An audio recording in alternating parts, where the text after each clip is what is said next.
Hopefully you are coming back to this volume 2 of proper coin storage from having seen the first video. And that first video, really quick recap of what we talked about. We talked about some of my favorite ways to store pieces in bulk. We talked about some of the ways that I like to store individual pieces that have maybe a little bit more numismatic potential than others. And then in this video, we'll kind of carry on from that position, going into a little bit more detail on how I store some of my better pieces. If you are new to the channel, my name is Dub C. I want to thank you for being with me here today. If you haven't yet subscribed to the channel, love to have you go ahead and click on that subscription button, become part of this community. And if you're one of my returning subscribers, thank you guys as always for being with me. This is kind of a fun one, probably long overdue, and I apologize to everybody who's been asking me for this type of video. It's such a complex issue, and I think I've laid it out pretty logically, but when you're looking at the overwhelming number of parts and pieces that are often used in protecting a coin collection, you can see how this would get a little bit problematic, especially when I don't use some of the more commonly seen systems. Hopefully I've talked about some of those and why I don't use them or prefer other systems over others. So I begin my videos with a simple disclaimer. I am not a financial advisor. I'm not trying to offer any kind of financial advice. I'm simply trying to share my experience having bought and sold precious metals and rare coins for the last 30 or 40 years. We had a couple definitions at the beginning of video 1 in this series. That was PVC, polyvinyl chloride, and you can see that so many of the items that I have laid out in front of you make mention of having no PVC in them. That's one of the biggest rules that I try to follow when I am looking at these systems, to make sure that PVC, polyvinyl chloride, is not going to impact any of my coins. If you haven't watched volume 1 of this series, I encourage you to go back and take a look at it. And we also talked about attrition, the fact that coins are constantly under attack from the environment, from our own ineptitude.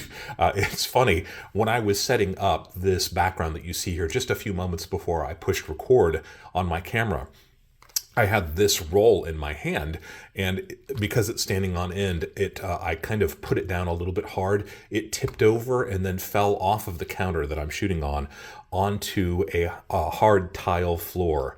And I completely expected the case to bust open and these 90% silver quarters to spill out everywhere, and they didn't. They fell perfectly flat, landed perfectly flat.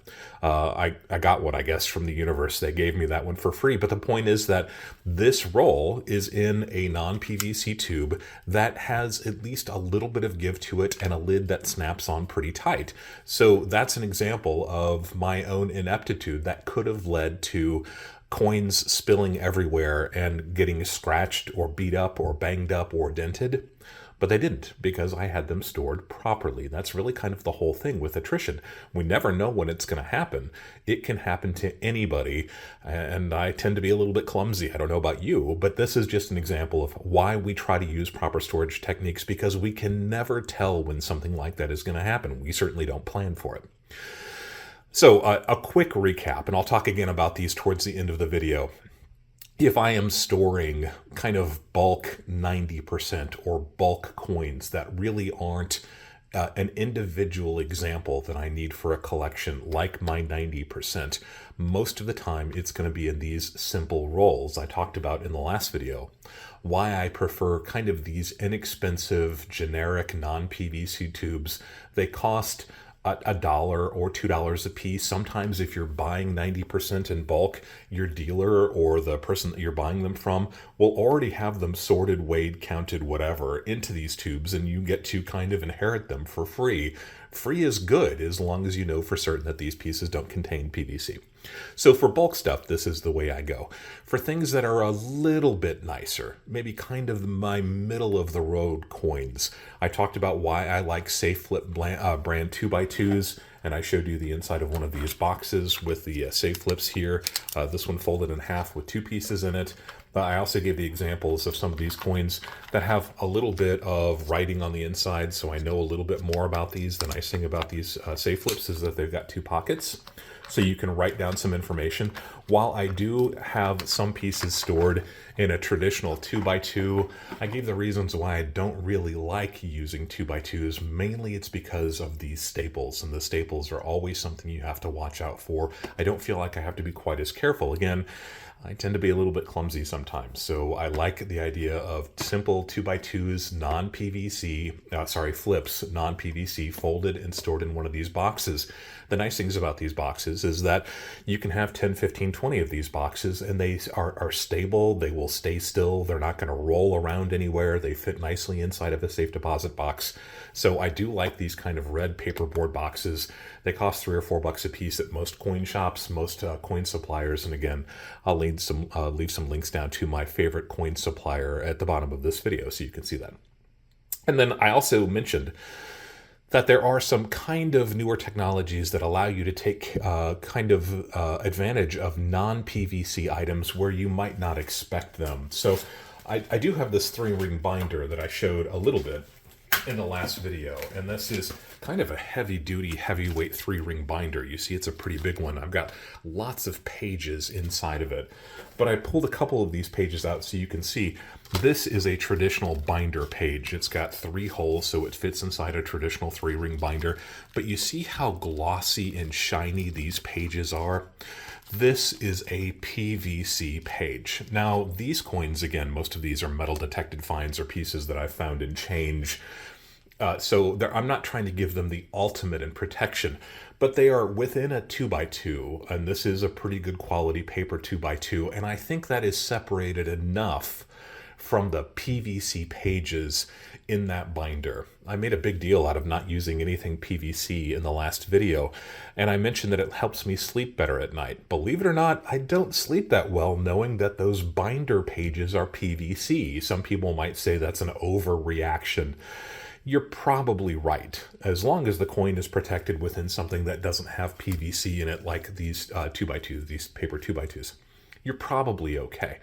But there are newer pages that do hold the 2x2s, and you can see that these are a little bit more crisp. These pages are non-PVC 2x2 holders that also fit within a 3-ring binder. So I am slowly cycling out of my PVC pages. Is it an overreaction?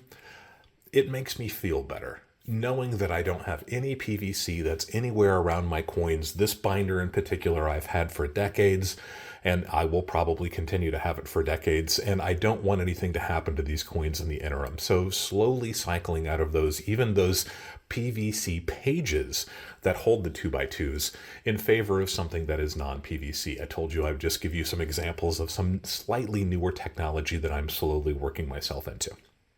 So we've talked about the bulk stuff. We've talked about maybe the slightly nicer non-bulk stuff and how it fits into a box like these. I like both of those examples. I gave you examples of some other things that are on the market that I don't use and why I don't use them. Again, you read through the comments down below. I'm sure there are other people who do use these systems and have found them to be effective for one reason or another, and it's usually the cost associated with them and the amount of space they take up. That's why I don't use any other systems than the ones I've talked about here before.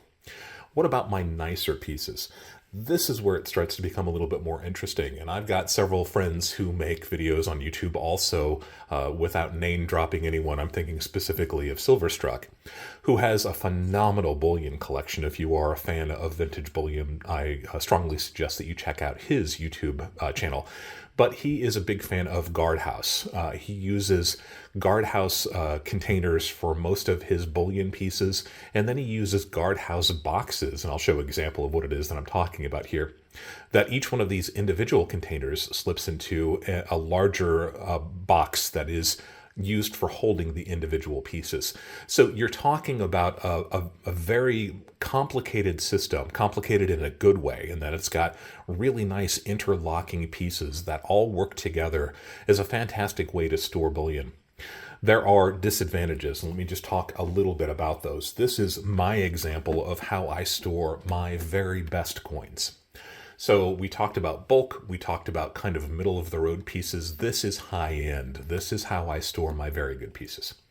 So this is an interesting box. This is made by a German company called Lecterm, which is Lighthouse, and that's how they're known primarily in the United States.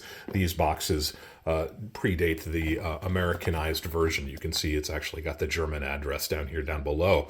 So these are Lighthouse boxes. They take advantage of the same kind of technology called intercept that those intercept shield boxes use also. And without going into too much detail, because it is kind of molecular chemistry, they have what they call sacrificial corrosion agents embedded into the holders in these boxes. What does that mean? I'm not a scientist, but the gist of it is that there are corrosive gases in the atmosphere that are constantly reacting with coins, and we want to arrest those reactions. Sometimes, rarely, those reactions occur in a wonderful way and they impart beautiful tone to coins. But not everybody wants their coins to tone, and not every coin will tone attractively. And what if you've already got attractively toned coins and you don't want that toning to turn bad? You can see how very nuanced and subtle these things get to be. But these technologies, these types of boxes, contain sacrificial agents that those corrosive gases, and corrosive on a very molecular level, right? It's not like they're eating into the surface of the coin. But if you want to arrest any of that kind of activity, getting these types of boxes that have these sacrificial agents that the corrosive gases in the atmosphere will interact with first and be neutralized before they can reach your really good coins, that to me is a pretty nice technology. It's not the same as a desiccant. So if you've got a gun safe, or if you've used packs of desiccants, if you're in a particularly humid environment, you may use desiccant that pulls oxygen out, or rather water, humidity out of the air. Not really the same type of thing, right? A desiccant can be a positive or a negative depending on how you view moisture hitting your coins. There's always the possibility that a desiccant is going to draw more moisture into an enclosed space than it repels, or than it attracts or captures. And that's always been my concern with desiccants, so I don't personally use them. But I do use this intercept technology because I do think it's very effective. And when you're talking about people like John Albanese, who is behind a lot of this type of technology, in intercept shield products, I think he knows what he's talking about. He's numismatist of the century. So I put a lot of faith in the experts in the numismatic field for what they think are the finest way to protect your very good coins. So we've got a couple of options. This is kind of a traditional storage box. This one is an NGC, and this NGC box holds, I believe, 20 individually slabbed coins. You can see each one of these pieces is an NGC slabbed coin. And for example, here's a Polish coin in an NGC slab. So this is a fine way to store kind of better pieces that are actually in a third-party grader's holder. You have binders that hold these also. But if you're going to have these pieces, the nice thing about these boxes is that they've got these individual slots, and these individual slots are isolated from one another. So the slabs aren't bumping into each other. They are isolated and held within these boxes. Another nice thing about these boxes is that it has a finite number of pieces, so you know you can label these pieces. If you've got a series, they're all held in NGC holders, and PCGS puts out their equivalent of them also. You can find these from CAC as well. Annex has them a little bit more difficult to find. But they do a really nice job of holding these upright, isolated from one another. And slabbing is an expensive proposition. If you're not familiar, I will be putting out a video on how to go about slabbing coins, putting them in a holder made by a third-party grader like this one you see here. This is expensive, right? This process costs roughly $30 to maybe $50, and in some instances can cost even more than that, up to $100 or more for very valuable coins.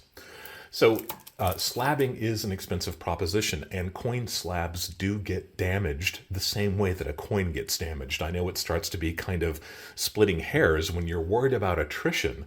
Should you worry about the attrition of your coin holders that are supposed to stop attrition? I maintain that it is important because slabbing is an expensive thing, and slabbing has become incredibly time consuming. It's not unusual now to submit coins to a third-party grader and have it take 2, 3, 4 months to get your coins back. That can be frustrating, can also eat into if you're trying to move pieces for one reason or another, if you're trying to sell them or buy them. So having a slabbed coin being protected, I find to be something that I am using more and more often. I'm trying to take advantage of it. I don't want to be in a position where a beautiful brand new coin comes back, or a coin comes back from a third-party grader with a beautiful holder on it, just to have that holder get cracked or scratched really badly. And these acrylic holders do scratch pretty easily, even though most of the third-party graders offer a kind of a scratch-free version.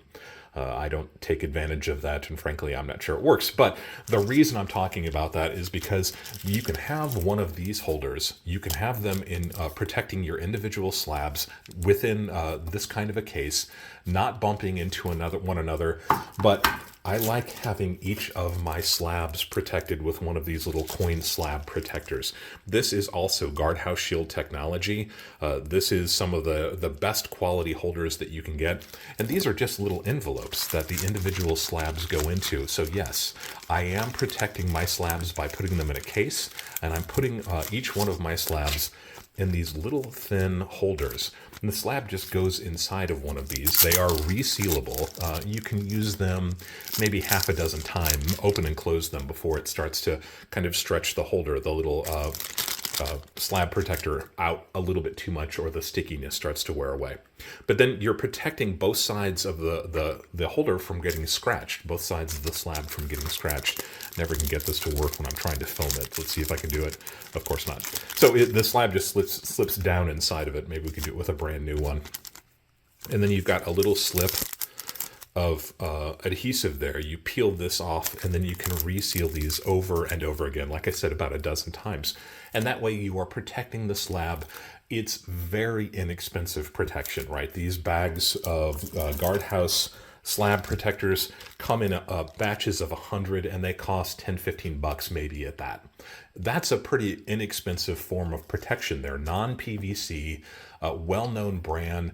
I use them for all of my slabs. I mentioned in the last video that a few years ago I went through and started weeding out all of my flips that I couldn't be 100% sure were non-PVC.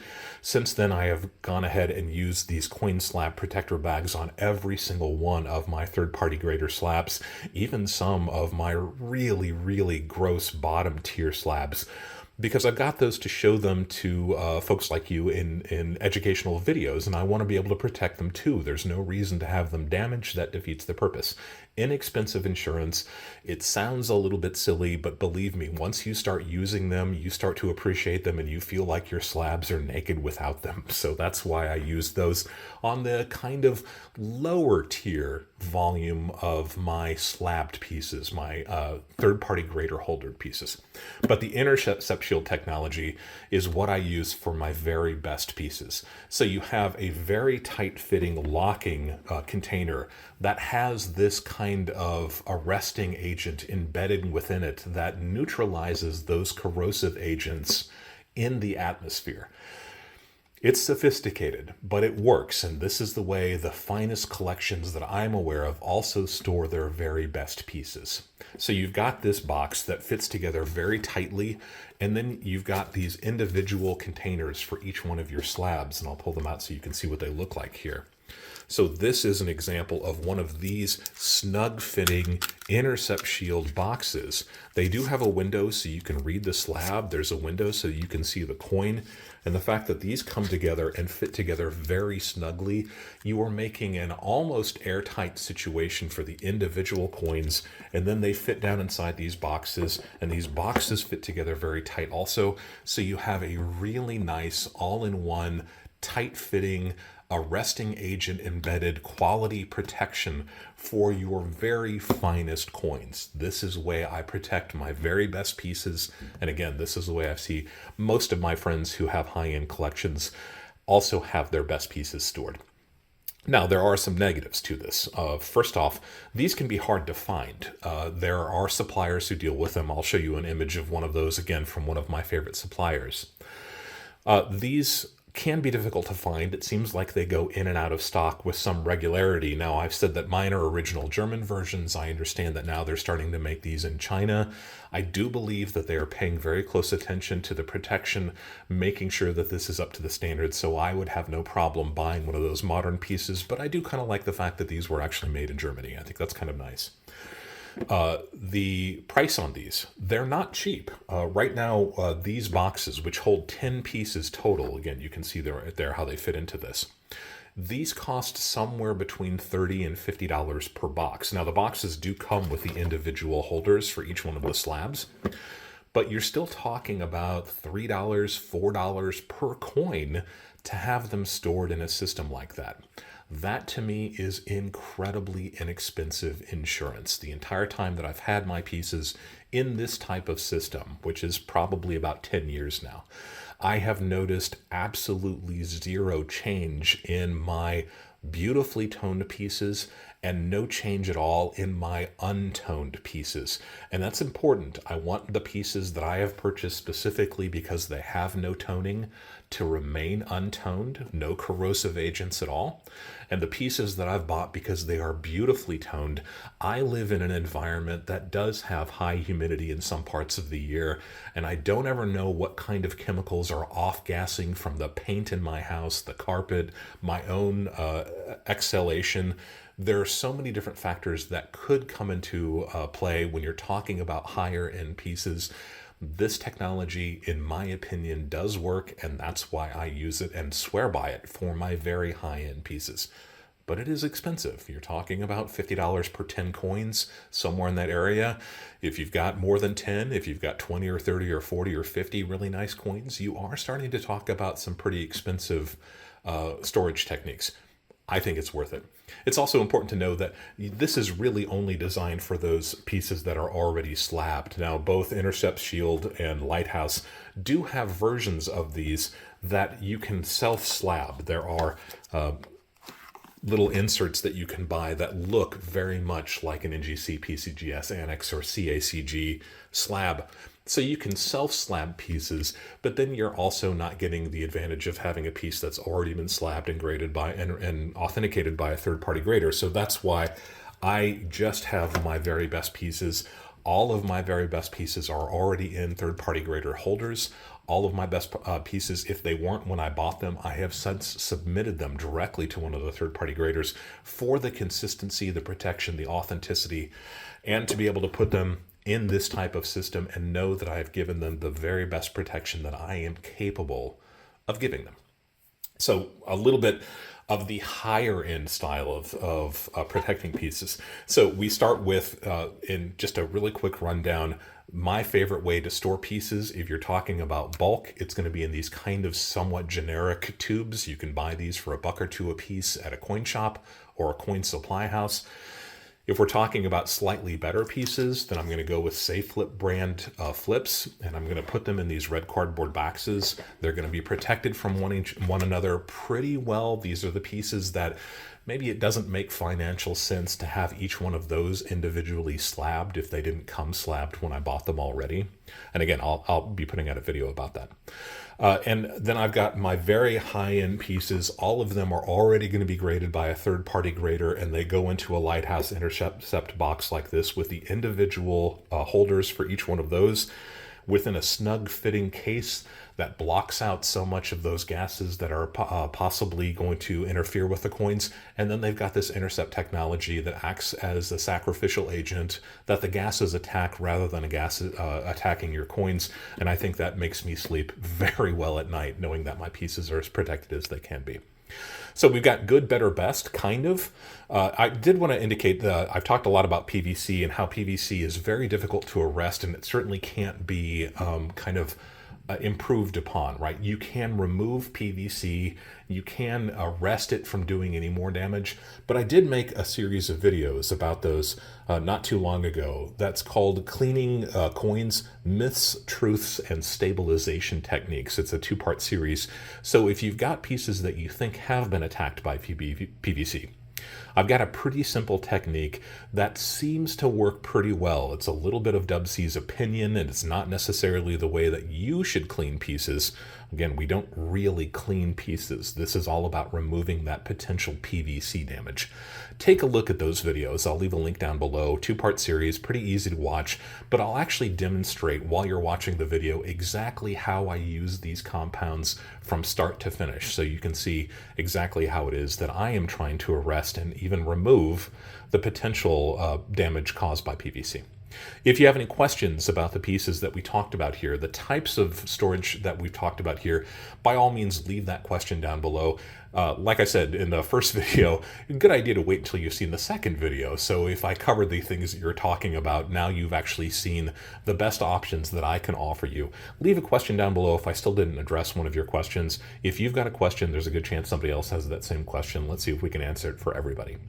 If you have not yet subscribed to the channel, I'd love to go ahead and have you click on that subscription button, hit the notification button as well. I try to premiere movies or videos every Friday night. I try to be there on Friday nights, and often we go live immediately after those premieres. That's a lot of fun. It's a fun way to start your weekend.